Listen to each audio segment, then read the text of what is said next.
Hey everyone, and welcome back to the channel. Today, we're diving deep into one of the most defining periods of the 20th century, the Great Depression. It's a story of dizzying heights and devastating lows, a time that reshaped economies, societies, and individual lives on a global scale. And it all started with a roar, not a whimper. Imagine this.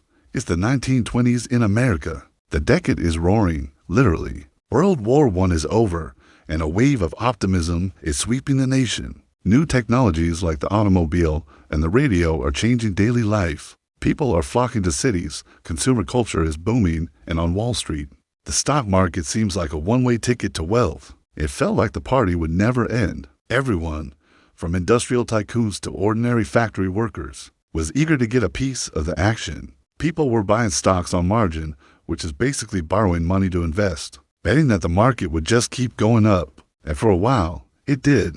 The Dow Jones Industrial Average skyrocketed, and the financial world was buzzing with an almost manic energy. But beneath this glittering surface, cracks were beginning to form. Several key problems were brewing. First, there was a massive inequality in wealth. While the rich got richer, the majority of American families were still living on very modest incomes. This meant that the booming economy was built on a fragile foundation, relying on the spending of a relatively small portion of the population. At the same time, industries like agriculture were struggling. During the war, farmers had ramped up production to feed Europe. But after the war, demand plummeted and prices for crops collapsed. Many farmers fell into debt, unable to pay their mortgages. The banking system was also incredibly fragile. Thousands of small, independent banks were operating with little regulation. When their local communities, particularly farming communities, started to fail, these banks were a huge risk. It was a house of cards, and all it needed was a strong gust of wind.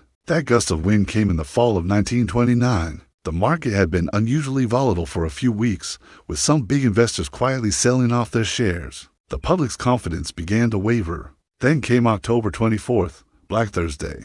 The market plunged, and panic set in. Bankers tried to prop it up by buying huge blocks of stock, and for a moment, it seemed to work. But the confidence was gone. The following week, on October 29th, Black Tuesday, the dam broke. The market completely collapsed. 16 million shares were traded in a single day, a record that stood for nearly 40 years. Fortunes built over years were wiped out in hours. The dream was over. The stock market crash wasn't the cause of the Great Depression, but it was the trigger. It set off a catastrophic chain reaction. The first domino to fall was the banks. As panic spread, people rushed to withdraw their savings, creating bank runs. But the banks didn't have the cash. They had invested their depositors' money in the stock market or loaned it out. With no federal deposit insurance, when a bank failed, people lost everything. Over the next few years, nearly 9,000 banks would close their doors, taking with them the life savings of millions of ordinary people. With banks failing and credit drying up,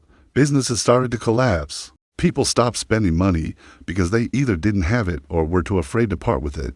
This drop in demand meant companies couldn't sell their products. They had to cut production, which led to laying off workers. As unemployment skyrocketed, even fewer people could afford to buy goods, leading to more business failures and more layoffs. It was a vicious downward spiral. By 1933, the unemployment rate in the United States had reached a staggering 25%. That means 1 in every 4 workers was jobless. For those who managed to keep their jobs, wages were often slashed dramatically. The Great Depression wasn't just an American problem. The crisis quickly went global. American banks called in their loans to European countries, particularly Germany and Austria, which were still recovering from World War I. This destabilized their economies. Furthermore, the U.S. passed the Smoot-Hawley Tariff Act in 1930, which raised taxes on imported goods to record levels. The idea was to protect American industries, but the result was a disaster. Other countries retaliated with their own tariffs, and global trade ground to a halt, plunging the entire world into a deep economic slump. For ordinary people, life became a daily struggle for survival.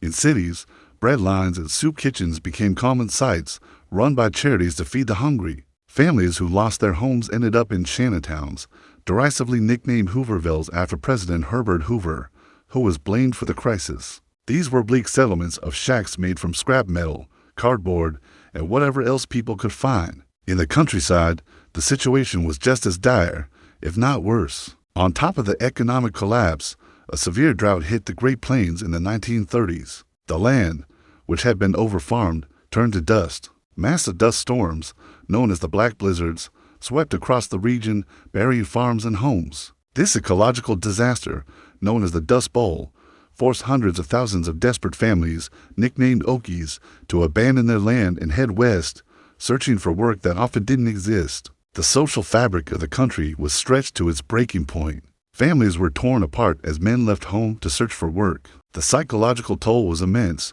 with rates of suicide and malnutrition climbing. Yet, in the face of this immense hardship, there was also incredible resilience. Communities came together to help each other, sharing what little they had. The era also produced some of the most powerful art, literature, and music in American history, as people like John Steinbeck and Dorothea Lange documented the struggles of the common person. The government's initial response under President Hoover was based on the belief in rugged individualism. He believed that direct government aid would weaken the national character, and that private charities and local governments should handle relief efforts. His administration did take some steps, like creating the Reconstruction Finance Corporation to lend money to banks and businesses. But it was widely seen as too little, too late. The public's frustration grew, culminating in the 1930 presidential election. Franklin Delano Roosevelt, or FDR, won that election in a landslide. He promised the American people a New Deal, taking office in 1933 in the famous first 100 days. Roosevelt's administration passed a flood of new legislation aimed at tackling the Depression. From all angles, this was a radical shift in the role of the American government. The New Deal had three main goals: relief, recovery, and reform. For relief, programs like the Civilian Conservation Corps, or CCC, were created. It put millions of young men to work on environmental projects like planting trees and building parks. The Federal Emergency Relief Administration provided direct aid to the states to help the unemployed. For recovery, the government aimed to restart the economy. The National Recovery Administration tried to stabilize prices and wages, while the Agricultural Adjustment Act sought to raise farm prices by paying farmers to produce less. For reform, Roosevelt aimed to fix the underlying problems that caused the Depression. The Glass-Steagall Act separated commercial and investment banking and created the Federal Deposit Insurance Corporation, the FDIC, which insures bank deposits to this day, preventing the kind of bank run seen in the early 30s. The Securities and Exchange Commission, or SEC, was established to regulate the stock market and prevent a repeat of the 1929 crash. The New Deal was controversial.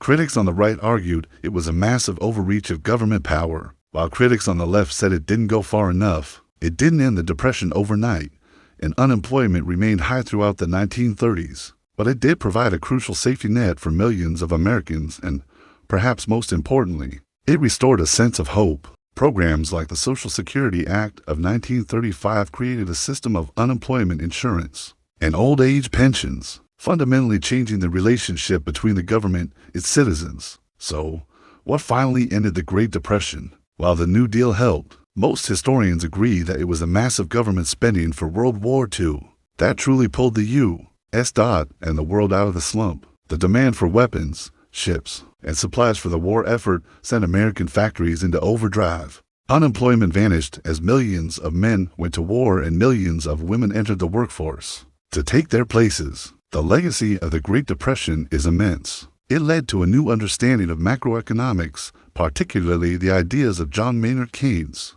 who argued for government intervention during economic downturns. It created the modern American social safety net and forever expanded the role of the federal government in the economy and in the lives of its citizens. It taught us painful but valuable lessons about the dangers of unregulated markets, financial speculation, and wealth inequality. The Great Depression remains a powerful reminder of how quickly prosperity can vanish, and a testament to the human spirit's ability to endure and rebuild.